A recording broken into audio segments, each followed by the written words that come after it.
मैं आपको 3-4 छोटी छोटी कहानियां सुना रहा हूं। ये सारी कहानियां सच्ची हैं, एक एक प्रतिशत सच्ची हैं, पर मैं किसी का नाम नहीं लूंगा। जिनकी कहानी है उनका नाम नहीं लूंगा, उनकी प्राइवेसी का मामला है। पर हाँ, सच्ची कहानियां हैं। अच्छी बात है कि इन कहानियों के किरदार हम लोग नहीं बने, ईश्वर करे हम कभी ना बने, लेकिन कहानियां सच्ची हैं। जब मैं दिल्ली आया था 1990 में, मैं हरियाणा के एक शहर से, भिवानी से दिल्ली आया था पढ़ने के लिए। मेरे ड्रीम कॉलेज में हंसराज भी एक था, पर मेरा संयुक्त से मेरा एडमिशन जाकिर हुसैन में हुआ। मेरे अंक ठीक थे, यहाँ हो सकता था, पर मैं तो नई दिल्ली स्टेशन पे उतरा, बाहर निकला, पता लगा वहीं एक कॉलेज है, वहीं एडमिशन ले लिया मैंने। तो लोगों ने कहा कि यार कैंपस बड़ा अच्छा होता है। मैंने, अरे क्या फ़र्क पड़ता है, कॉलेज कॉलेज होता है, छड्डो, यही छड्डो में सिखाने आया हूँ आप लोगों को। ठीक है, स्टेशन से निकले वहीं कॉलेज है, मैंने घर जाना होगा तो आराम से कॉलेज से निकल जाएंगे, क्या रखा है कैंपस में। पर मेरा एक दोस्त जो मेरे साथ ही आया था उसी शहर से, उसने एडमिशन हंसराज कॉलेज में लिया। मैं और वो स्कूल के डिबेटर्स थे, डिबेटिंग में हम लोग स्कूल टाइम से काफ़ी एक्टिव थे। डीयू में आए तो यहाँ भी एक्टिव रहे। डीयू में मैंने करीब 5 साल डिबेटिंग की और मेरा ख्याल है कि लगभग 300-400 डिबेट्स मैंने जीती होंगी डीयू में, कुछ हारी भी होंगी, लेकिन मैंने खूब डिबेट, वो मेरा दरअसल दाना पानी था, रोजी रोटी मेरी वही थी कॉलेज के दिनों में। घर से पैसे मैं लेता नहीं था, मिलते भी नहीं थे, देना क्या था, मतलब ऐसी स्थिति भी नहीं थी उस समय मेरे घर में कि मिल सके। तो डिबेटिंग मेरा रोज़गार था, एम्प्लॉयमेंट था, मेरा उससे काम चल जाता था आराम से। उसका भी चल जाता था, वो हंसराज से था, मैं जाकिर हुसैन से था। हम खूब डिबेट से मिलते थे। अक्सर ट्रॉफी या तो हम जीतते थे या वो जीतता था, कोई भी जीते रूम पे ही आती थी, क्योंकि हम रूममेट्स थे, एक साथ ही रहते थे। वो मुझसे योग्यताओं के मामले में 21 था, बल्कि अगर वो 21 था तो मैं 15 ही रहा हूँगा या 12 रहा हूँगा, 22 या 21 तो नहीं रहा हूँगा, मुझसे बेहतर था योग्यताओं में। बड़ा अच्छा व्यक्ति था। ग्रेजुएशन के बाद मैंने एमए हिंदी साहित्य में एडमिशन लिया, जबकि बीए ऑनर्स हिस्ट्री में किया था मैंने। उसने तय किया कि वो कुछ और करेगा, प्रोफेशनल कोर्स करेगा, नौकरी करेगा, तो वो चला गया दिल्ली से। मैं दिल्ली में रहा। फिर मैं एमए के बाद तैयारी करने लगा यूपीएससी की। तब तक मैं यूजीसी जेआरएफ कर चुका था। पहला अटैम्प्ट दिया, प्रीलिम्स हो गया। मेंस मेरा 96 के मेंस की बात कर रहा हूँ, मेंस शुरू होने वाला था, 2 दिन रह गए थे। करीब 10 दिन पहले वो मेरे पास आया हुआ था दिल्ली में, मिलजुल के अच्छे से बात कर गया था। उन दिनों उसका एक प्रेम संबंध कहीं हमारी ही एक मित्र के साथ चल रहा था। हम सब दोस्त थे, तो उनमें से 2 लोगों का आपस में एक अफेयर था। मुझे नहीं पता क्या हुआ, लेकिन मेरे मेन एग्ज़ाम से 2 दिन पहले रात को 12 बजे एक फ़ोन आया और ये बताया गया कि मेरे दोस्त ने फंदा लगा के अपनी जीवन लीला समाप्त कर ली है। वो दिल्ली से दूर था कहीं,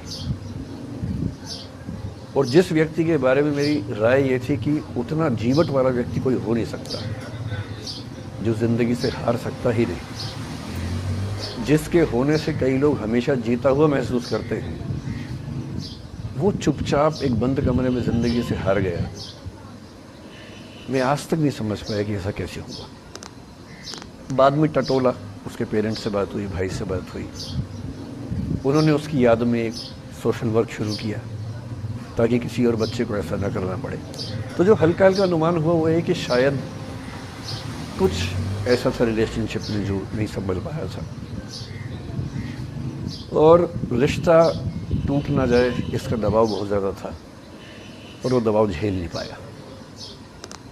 इस उम्र में ऐसा फेज़ आता है, कई बार आता है। ये एक कहानी है, हंसराज कॉलेज से ही जुड़ी है, इसलिए मैंने सोचा कि वहीं से बात शुरू करूँ। नाम जैसा कि मैंने कहा मैं नहीं बताऊंगा, तो नाम बताने का मतलब भी नहीं। और वो जिसकी मैं कहानी सुना रहा हूँ, आप लोगों के जन्म से पहले की बात है। आप तो सब 21वीं सदी वाले बच्चे होंगे ना, जेन ज़ी होंगे आप सब लोग, तो ये तो बहुत पुरानी बात है। एक दूसरी कहानी सुनाता हूँ। मैं आपको 2-3 कहानियाँ सुनाऊंगा, फिर उन सबका सार निकाल लेंगे एक साथ हम। दूसरी कहानी ये है कि जब मेरा सिलेक्शन हो गया 97 में, मतलब 96 अटैम्प्ट में पहली बार में मेरा सिलेक्शन हो गया था, मैं एक्सटेंशन लेके तैयारी कर रहा था, और डीयू में मैं पढ़ा भी रहा था उस समय। तब मैं शायद डीएवी कॉलेज में था या अग्रसेन को, मैं 2 जगह पढ़ाया डीयू में, तो उनमें से किसी कॉलेज में पढ़ा रहा था उस समय में। तो उस समय एक लाइब्रेरी है कैंपस में ही, सेंट्रल रेफरेंस लाइब्रेरी, आप जानते होंगे, CRL बोलते हैं, जो विवेकानंद जी की स्टैच्यू से सामने ही वो लाइब्रेरी है। उस लाइब्रेरी में नीचे सब बैठ के पढ़ते हैं और टॉप फ्लोर पे रिसर्च फ्लोर है जहाँ MPhil PhD वाले बच्चे पढ़ते हैं। मैं उस समय शायद PhD कर रहा था या MPhil खत्म हुई थी, वहीं बैठता था, पढ़ता था रोज़। कई दोस्त पढ़ते थे हम लोग वहाँ। हम सुबह 8 बजे लाइब्रेरी खुलते ही वहाँ घुसते थे, रात को 1 बजे निकलते थे लाइब्रेरी बंद होने के समय।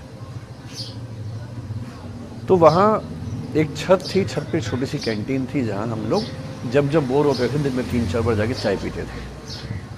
चाय पी ली, बिस्किट खा लिया, थोड़ी गप्पे मार ली, वो सब वहाँ करते थे। तो वहाँ मेरे बहुत सारे दोस्त थे, उनमें से कई लोग अब बहुत सीनियर सिविल सर्वेंट्स हैं, कुछ लोग प्रोफेसर्स हैं DU में। 2 बच्चे थे मुझसे जूनियर, 3-4 साल जूनियर थे, बड़े प्यारे बच्चे थे। मुझे उस समय तक पढ़ाई लिखाई का शौक़ अच्छा खासा हो गया था, तो वो रोज़ मेरे साथ बैठते थे केवल बात करने के लिए, किसी मुद्दे पर बहस करनी है तो बहस होती थी, समस्या से। फिर मुझे पता लगा कि वो दोनों रिलेशनशिप में हैं, रिश्ते में हैं, दोनों ने शादी भी कर ली। उनकी योजना DU में पढ़ाने की थी या सिविल सर्विस की भी थी, शायद पता नहीं।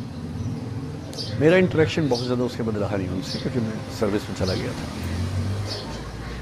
इतने जिज्ञासु बच्चे थे दोनों, इतने जिज्ञासु कि उनसे मिलकर तबीयत खुश हो जाती थी कि हर चीज़ जानने का मन करता था उनका, हर विषय पढ़ने का मन करता था। एकदम जीवन से भरे हुए बच्चे, आंखों में चमक ऐसे। फिर दोनों की शादी हुई तो मैं शादी में जा नहीं पाया, क्योंकि मेरा रिश्ता सिर्फ लाइब्रेरी में 1 घंटा गप मारने वाला था, उससे ज़्यादा था नहीं रिश्ता उनके साथ।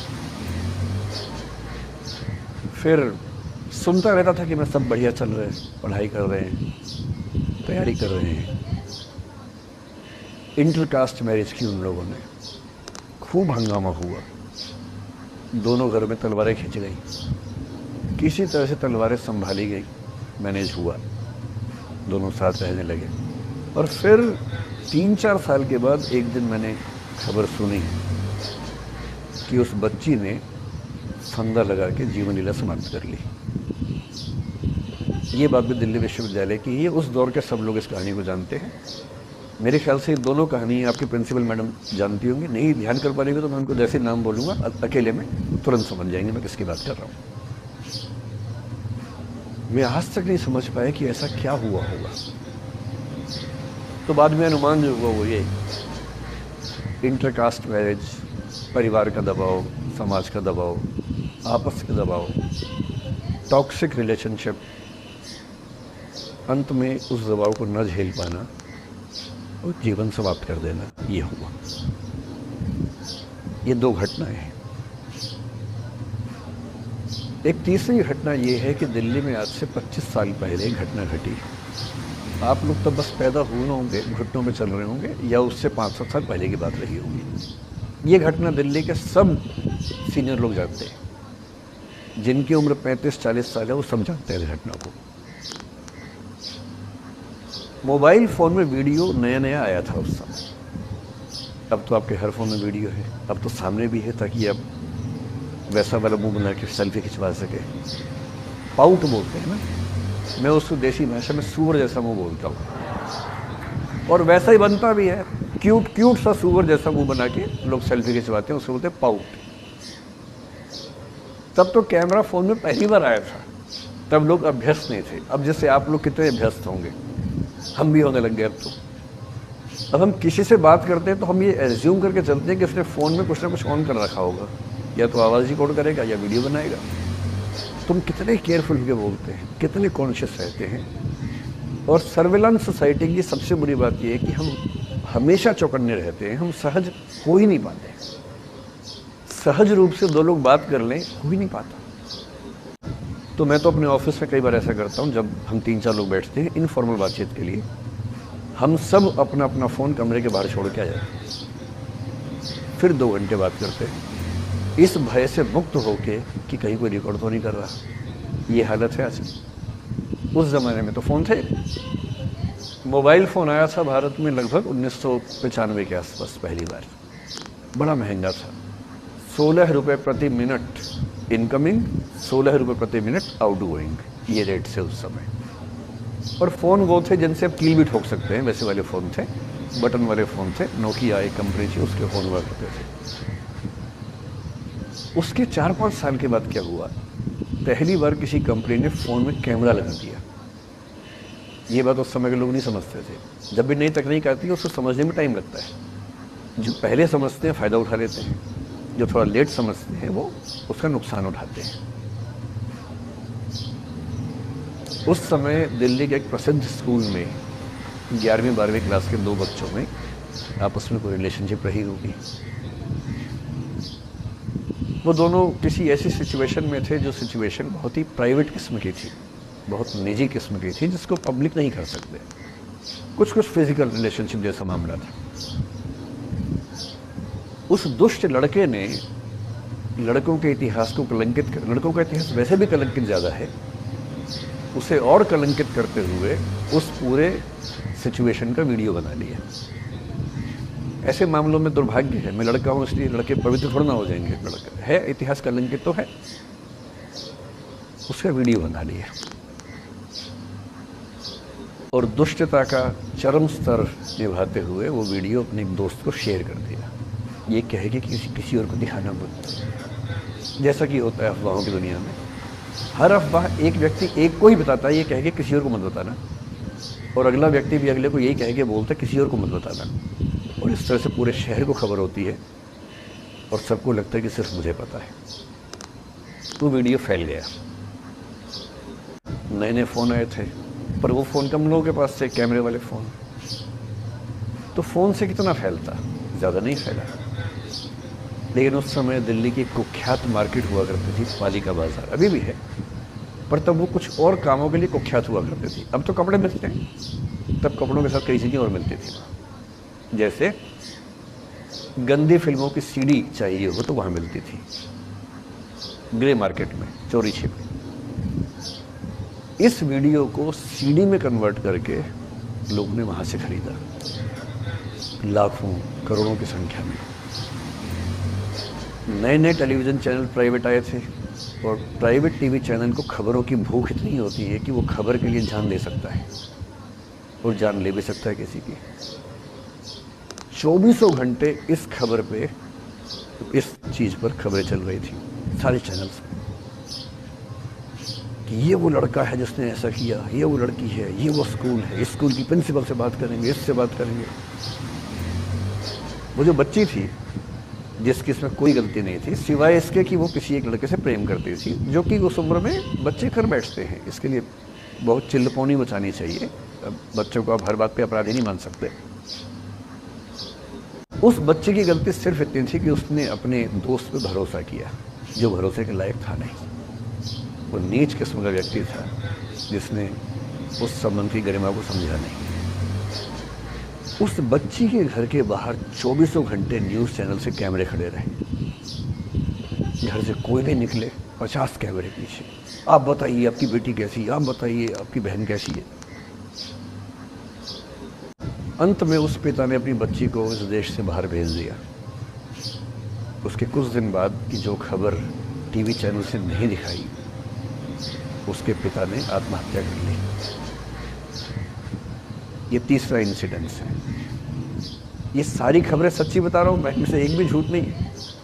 झूठी कहानियों से मोटिवेशन दिया जा सकता है, मैं जानता हूँ, पर जब सच्ची कहानियाँ हैं तो मैं झूठ क्यों बोलूँ? सारी सच्ची कहानियाँ बता रहा हूँ मैं आपको। एक चौथी कहानी जो आप में से कई लोगों की होगी। मेरा एक स्टूडेंट है, सिविल सर्वेंट है, सीनियर लेवल पे है, करीब 40 साल का है। उसने आज तक शादी नहीं की। क्या उसकी शादी करने की इच्छा नहीं थी? पूरी इच्छा थी। फिर क्यों शादी नहीं की? भाई कुछ लोग तो होते हैं कि शादी करनी ही नहीं, कोई मिशन है। योगी जी है, मोदी जी है, ठीक है, उनका तो मिशन है। ममता जी है, उनका मिशन है। पर जिसका जीवन में ऐसा कोई मिशन नहीं है और जिसको प्रेम करने का मन भी करता हो, वो तो शादी करता है आमतौर पे। उसने शादी क्यों नहीं की जानते हैं?